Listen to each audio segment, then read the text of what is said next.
Assalamualaikum warahmatullahi wabarakatuh. Nama saya Arda Filan Pranosa dengan NPM 25202192. Di video kali ini saya akan menjelaskan dan sekaligus praktikum materi pada pertemuan 9, 10, dan 11. Langsung aja tonton videonya.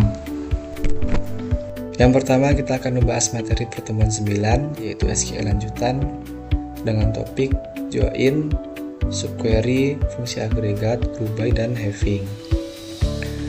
Pada materi kali ini kita akan mempelajari bagaimana menggunakan join untuk menggabungkan beberapa tabel, subquery untuk menyelesaikan query yang lebih kompleks, fungsi agregat untuk melakukan perhitungan terhadap data, serta penggunaan group by dan having untuk mengelompokkan dan memfilter hasil pengolahan data. Nah, selain mempelajari konsepnya, pada praktikum ini kita juga akan langsung mengimplementasikan materi tersebut melalui studi kasus sistem penjualan toko online, sehingga kita dapat memahami bagaimana SQL digunakan dalam situasi yang nyata. Sebelum masuk ke sintaks SQL, kita lihat dulu studi kasus yang digunakan. Nah, di sini kita menggunakan contoh sistem penjualan toko online. Sistem ini memiliki 4 tabel utama, yaitu customer, order detail, dan produk. Keempat tabel ini saling berhubungan. Nah, hubungan inilah yang nantinya akan kita manfaatkan menggunakan join dan yang lain agar informasi dari beberapa tabel bisa ditampilkan menjadi satu. Langsung saja kita men-setup database-nya. Kita mulai dengan membangun fondasi terlebih dahulu, yaitu membuat database sendiri.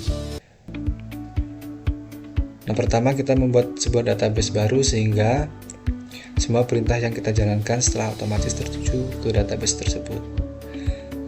Setelah itu, kita membangun keempat tabel yang sudah disebutkan tadi. Ada customer, order detail, dan produk. Nah, yang perlu digarisbawahi di sini adalah setiap tabel memiliki sebuah kolom identitas utama yang nilainya harus unik untuk setiap barisnya. Ini yang biasanya kita sebut sebagai kunci utama. Selain itu, beberapa tabel juga memiliki kolom yang berfungsi sebagai penghubung ke tabel lain. Inilah yang menjadi dasar relasi antara tabel dengan database kita.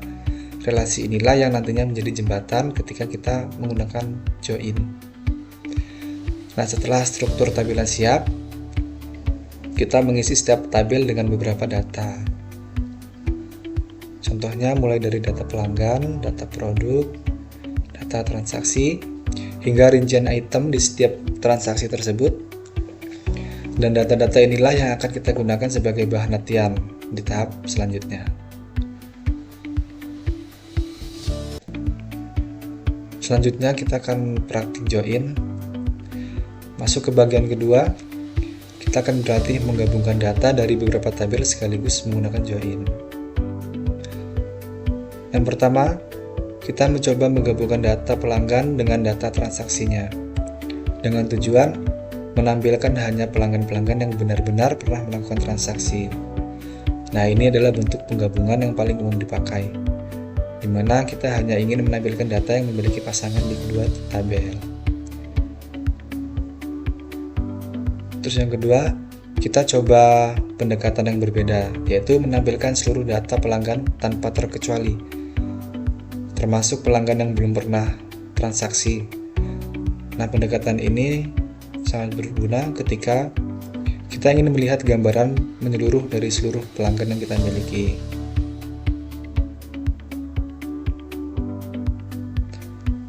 Selanjutnya kita akan ke bagian ketiga, yaitu praktik subquery,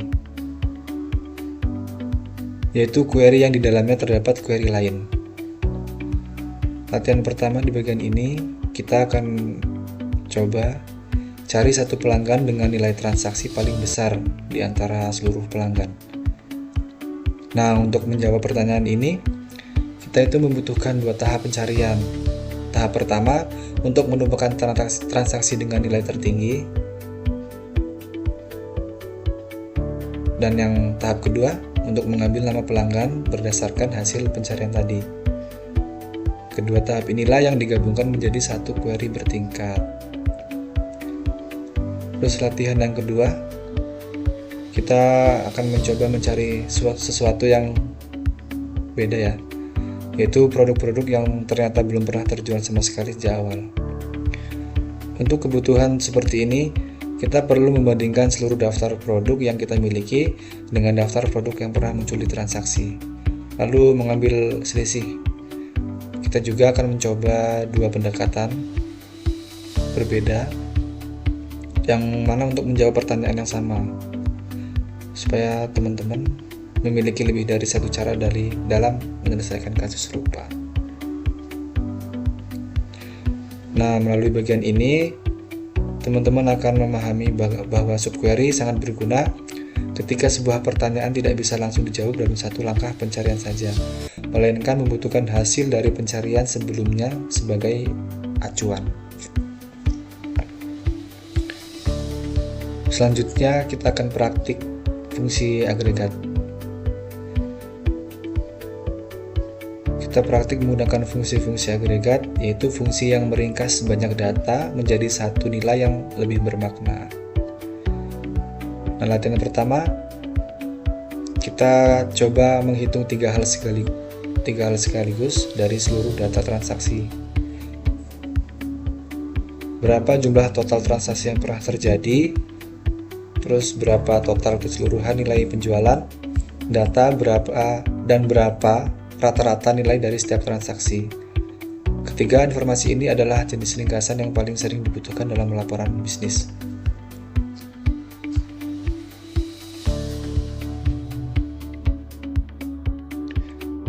Latihan kedua, kita coba hal yang lebih spesifik, yaitu bukan lagi menghitung ringkasan dari keseluruhan data, melainkan kita menghitung ringkasan per masing-masing pelanggan. Disinilah kita mengenal konsep pengelompokan data, di mana data-data yang memiliki kesamaan tertentu dikelompokkan terlebih dahulu, baru kemudian dihitung ringkasannya untuk masing-masing kelompok tersebut. Latihan yang ketiga, kita menambahkan sebuah penyaringan terhadap hasil pengelompokan yang sudah kita hitung tadi. Misalnya kita hanya ingin menampilkan pelanggan-pelanggan yang total belanjanya melebihi angka tertentu. Nah, disinilah teman-teman akan memahamin bahwa ada perbedaan dasar antara menyaring data sebelum dihitung ringkasannya dengan menyaring hasil setelah ringkasannya selesai dihitung. Oke, kita akan lanjut ke materi pertemuan 10, yaitu View, Index, Trigger. Pada materi kali ini kita akan mempelajari bagaimana view digunakan untuk menyederhanakan query yang kompleks, index digunakan untuk mempercepat proses pencarian data sehingga performa database menjadi lebih optimal, serta trigger yang berfungsi menjalankan proses secara otomatis ketika terjadi perubahan data pada database. Nah, selain itu, pada praktikum kali ini kita juga akan langsung mengimplementasikan ketiga konsep tersebut melalui studi kasus sistem penjualan online. Nah, di sini saya mempraktekkan ini dengan database yang sama seperti pada pertemuan 9. Sebelum masuk ke sintaks SQL, kita lihat terlebih dahulu studi kasus yang digunakan. Nah, permasalahan yang dihadapi pada sistem ini yaitu laporan penjualan memiliki query yang cukup panjang sehingga sulit dibaca. Proses pencarian data menjadi lambat ketika jumlah data semakin banyak, serta belum adanya validasi otomatis sehingga masih memungkinkan data yang tidak valid. Misalnya jumlah pembelian bernilai negatif. Melalui materi view, index, dan trigger, ketiga permasalahan tersebut akan kita selesaikan secara bertahap.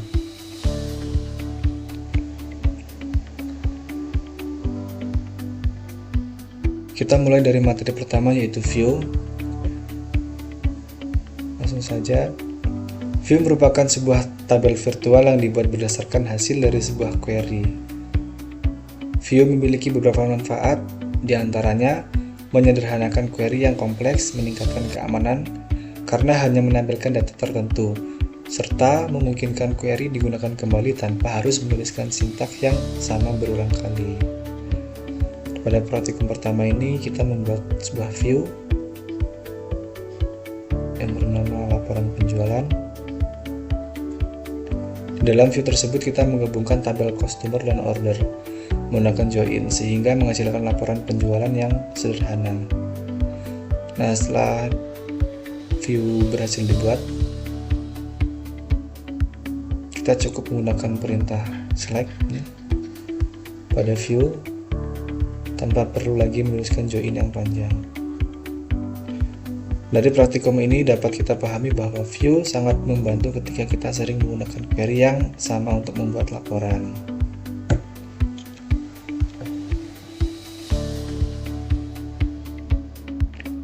Nah, selanjutnya kita ke bagian indeks. Indeks itu digunakan untuk mempercepat proses pencarian data pada database. Konsepnya itu hampir sama seperti daftar isi pada sebuah buku. Tanpa daftar isi, kita harus membuka halaman satu persatu, jadi kan lama gitu. Sedangkan daftar isi, kita bisa langsung menuju halaman yang diinginkan. Pada praktikum kedua,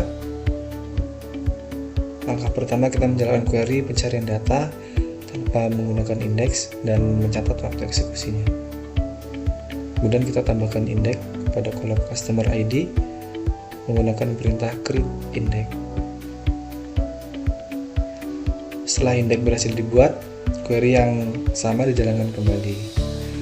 Dan hasilnya itu menunjukkan bahwa proses pencarian yang menggunakan indeks itu lebih cepat dibandingkan sebelumnya. Cuman indeks itu lebih berguna kalau misalkan datanya itu banyak. Jadi kalau misalkan dikit, dia agak kurang berguna gitu. Namun perlu diingat bahwa indeks sebaiknya digunakan pada kolom yang sering dipakai dalam where, join maupun order by. Karena jika terlalu banyak indeks, justru dapat memperlambat proses insert atau update data.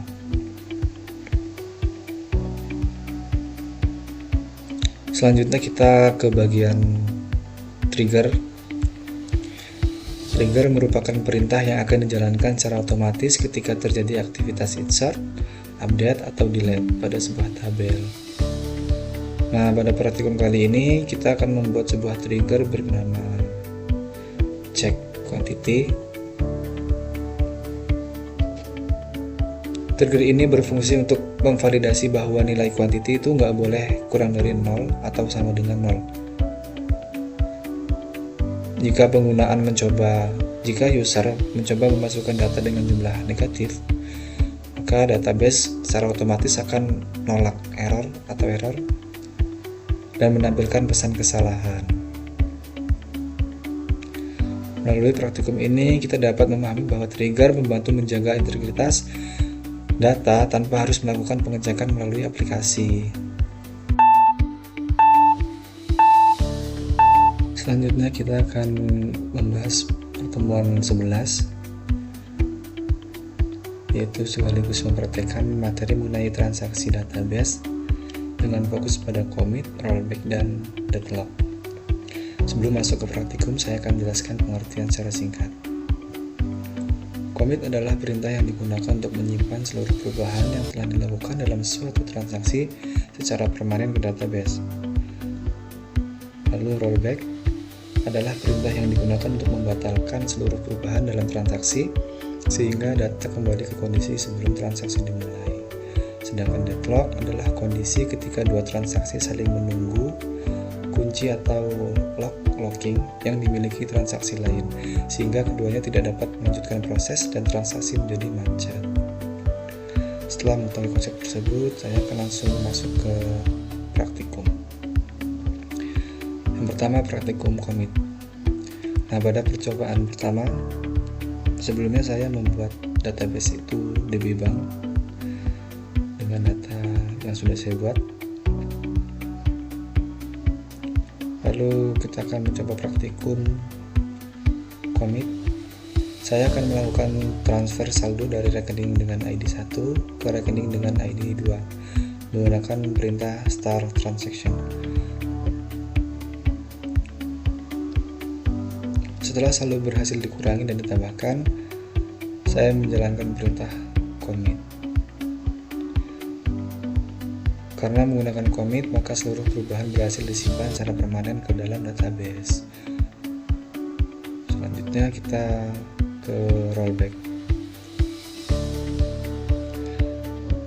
yaitu memindahkan saldo dari rekening ID 1 ke rekening ID 2. Namun kali ini setelah proses update dilakukan, saya menggunakan perintah rollback sebagai pengganti commit. Sama seperti tadi, cuman ini bedanya bedanya rollback. Nah, hasilnya seluruh perubahan dibatalkan sehingga saldo setiap rekening kembali seperti sebelum transaksi dimulai. Hal ini menunjukkan bahwa rollback berfungsi untuk membatalkan transaksi apabila terjadi kesalahan atau transaksi ingin dibatalkan. Selanjutnya yang terakhir yaitu deadlock. Saya akan menggunakan 2 session yang berjalan secara bersamaan. Pada session pertama, saya mengunci data rekening dengan ID 1, kemudian mencoba mengakses rekening ID 2. Nah, sedangkan pada session 2, saya terlebih dahulu mengunci rekening ID 2, lalu mencoba mengakses rekening ID 1.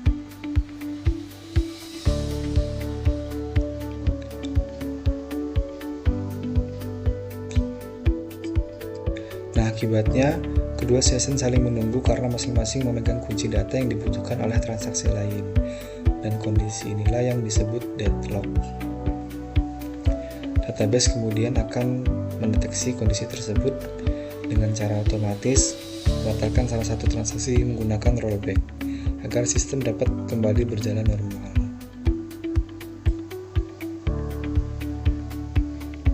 Demikian praktikum mengenai commit, rollback, dan deadlock.